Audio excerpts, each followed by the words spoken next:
বিধায়ক নির্বাচিত হওয়ার পর প্রথমবার শিলিগুড়ি জেলা হাসপাতালে রোগী কল্যাণ সমিতির বৈঠকে যোগ দিলেন শঙ্কর ঘোষ। হাসপাতালে আধিকারিক এবং কর্মীদের সঙ্গে কথা বলেন, তাদের সমস্যার কথা শোনেন। আগামী 3 থেকে 6 মাসের মধ্যে সব সমস্যা সমাধানের চেষ্টা করা হবে জানালেন শঙ্কর ঘোষ।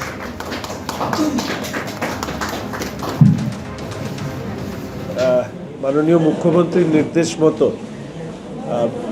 বিভিন্ন হসপিটাল, মেডিকেল কলেজ হসপিটালে যে রোগী কল্যাণ সমিতি আছে তার প্রাথমিক একটি সভা সেখানে উপস্থিত হবার জন্য মূলত আজকের সভায় এই মুহূর্তে শিলিগুড়ি সদর হসপিটালে যারা কর্মরত রয়েছেন বিভিন্ন পরিষেবায় চিকিৎসা সংক্রান্ত ক্ষেত্রে তাদের সাথে পরিচয় হওয়া এবং শিলিগুড়ি সদর হসপিটালকে পশ্চিমবঙ্গের